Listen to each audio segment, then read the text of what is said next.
প্রধান উপদেষ্টা লন্ডন গেছেন। এটা সম্ভবত তার দশম বা একাদশ বিদেশ সফর।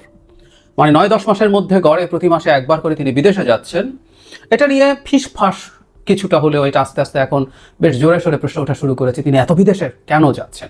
এবং শুধু সেটা নয়, এর মধ্যে একটা সম্ভবত শুধু দ্বিপক্ষীয় সফর ছিল, আর বাকি সবগুলো এক ধরনের বিভিন্ন অনুষ্ঠানে যোগদান করার জন্য তার যাওয়া, সেই সূত্রে কারো কারোর সাথে যোগাযোগ বসা ইত্যাদি ইত্যাদি। ব্রিটেনে কেন তিনি যাচ্ছেন সেটাও খুব স্পষ্ট না, তবে এর মধ্যে একটা নিউজ আমাদের সামনে এসছে।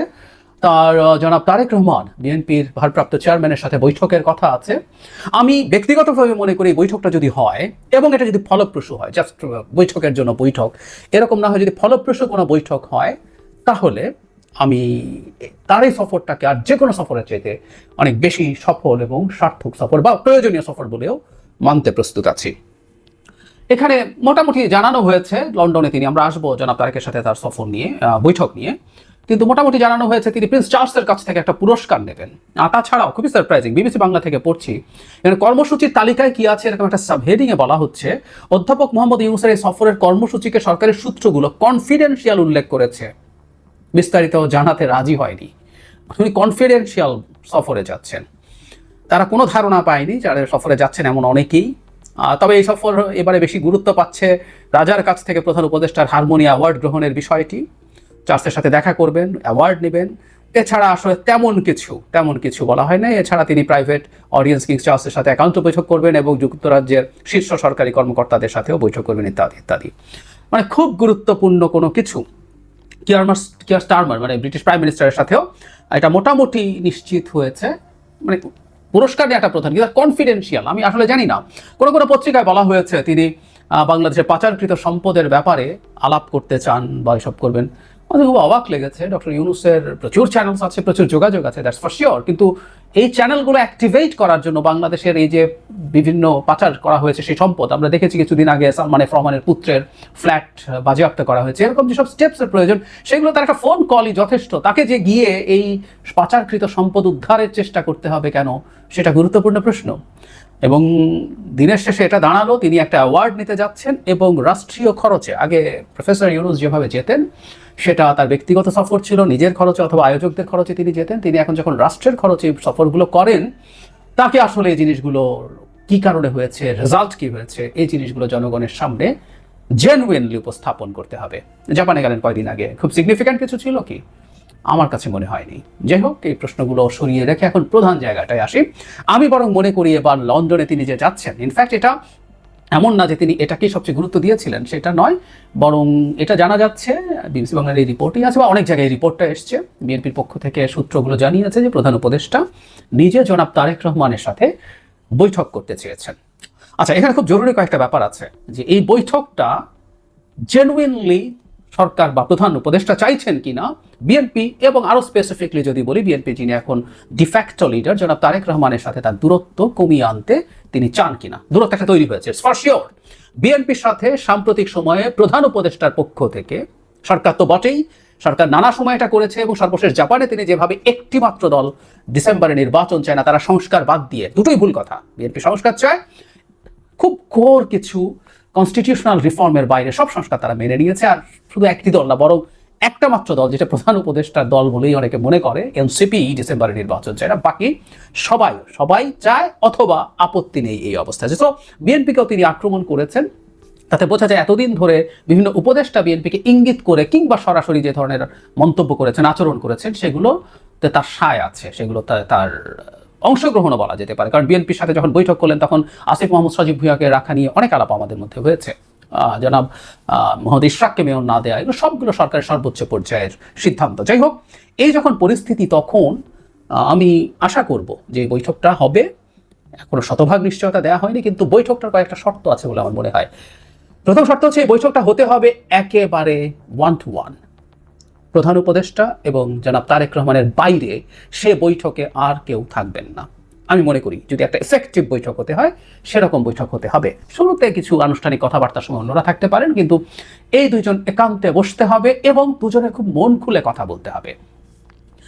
আমরা আশা করব প্রধান উপদেষ্টা বা সরকারের অন্য লোকজন একটা জিনিস মেনে নেবে। আমরা এটা দেখতে পাচ্ছি মোটামুটি স্পষ্টতই, সরকারের ভেতরে অনেক মানুষজন আছে যারা বিএনপিকে পছন্দ করেন না, এটা তাদের কোনো ব্যক্তিগত কারণ থাকতে পারে, কারো বিএনপির প্রতি অপছন্দ থাকতে পারে। বিএনপি বিরাট সহি অসাধারণ রাজনৈতিক দল তা নয়।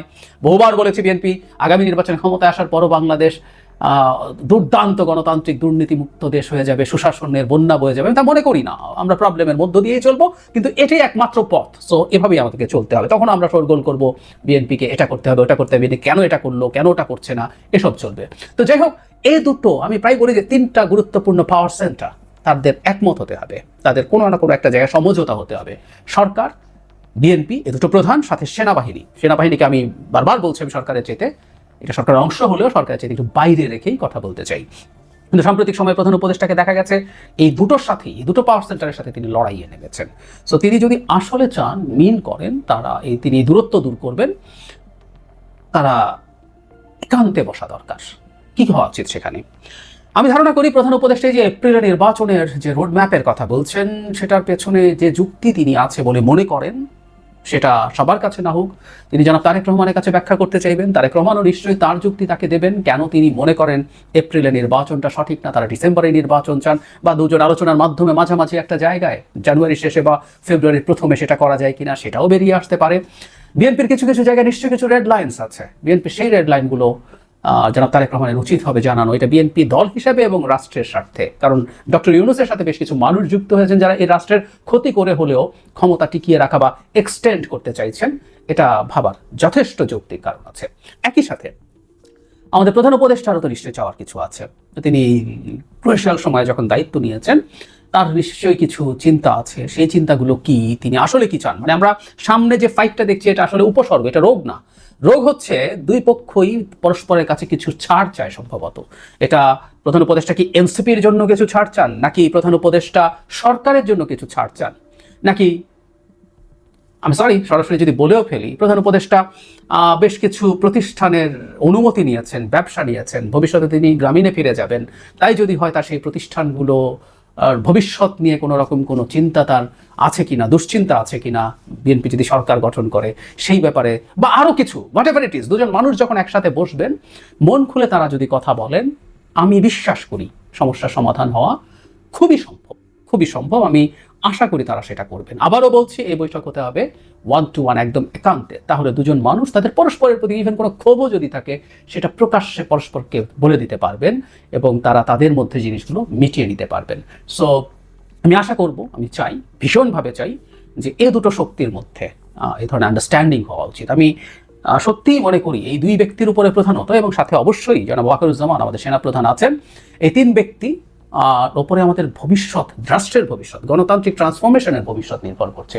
এবং তার মধ্যে তিনজনের মধ্যে সবচেয়ে গুরুত্বপূর্ণ দুজন একসাথে যদি বসেন এবং তাদের মনের কথা শেয়ার করেন, তাদের যাবতীয় এক্সপেকটেশন, ভীতি, সব কিছু যদি পরস্পরকে জানান, হোল হার্টেডলি যদি বসেন, একটা সমাধান বেরিয়ে আসা খুবই সম্ভব বলে আমি মনে করি, এবং এটা হতে হবে।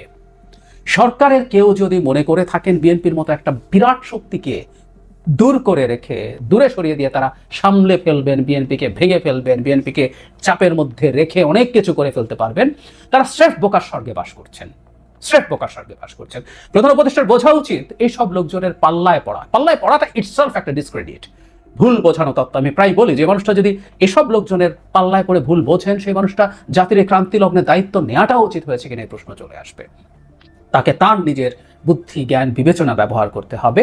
সেটা হচ্ছে বিএনপির মতো একটা শক্তির সাথে সংঘাতে গিয়ে সরকার আসলে কোনোদিনই জিতবে না, সত্যি কোনোদিনই জিতবে না। সংঘাত হতে পারে, সংঘাত তৈরির চেষ্টা হতে পারে, যদি তারা যথেষ্ট লোকজন বিএনপির পাল্টায় মাঠে নামাতে পারে। লোকজন বলতে জামায়াত থাকতে পারে, কিছু ইসলামী রাজনৈতিক ইসলামী আন্দোলন থাকতে পারে, এবং আর কিছু ইসলামিক সংগঠন থাকতে পারে, এদেরকে দিয়ে চেষ্টা করতে পারেন। যদিও যখন আলটিমেটলি একটা সংঘাতের পরিস্থিতি তৈরি হবে, বিএনপির বিরুদ্ধে এরা কতজন দাঁড়াবে সেই প্রশ্ন আছে। কিন্তু এই খোয়াব কেউ কেউ দেখছেন এবং দেখাচ্ছেন, সম্ভবত এটা ভীষণ ভুল হবে। দিনের শেষে লাভ হবে না, সংঘাত হতে পারে, যদি উল্লেখযোগ্য সংখ্যক পাল্টা কিছু তারা করতে পারেন, দেশেরই ক্ষতি হবে, সংকটই হবে। এবং সেসব লোকজন এগুলো করছেন যারা এই দেশে ছিলেন না, আবার চলে যাবেন, থাকেন না, এসব লোকজন এসব কাজ করছেন। সুতরাং আমাদের এই দেশে, এই পচা দেশ, তাদের কাছে তো এটা পচা দেশ, ওনারা থাকেন না, এই পচা দেশে আমরাই থাকি, আমরাই থাকবো।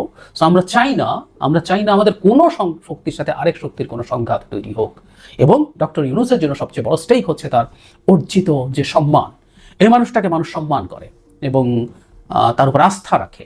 আমাদের সংকটময় সময়, তীব্র সংকটময় সময় তিনি দায়িত্ব নিয়েছেন, আমাদের ঝড়ঝাপটা থেকে বাঁচিয়েছেন। তিনি বাকি সময়টা কোনো রকম কোনো ভ্রান্তির পাল্লায় তিনি পড়বেন না, কারো না কারো কোনো ভুল পরামর্শে তিনি ঢুকবেন না। তার যে অসাধারণ সুযোগ এসছে, আমরা পত্রিকায় যেভাবে দেখলাম যে তার দিক থেকে এটা চাওয়া হয়েছে, এটা অসাধারণ সুন্দর ব্যাপার।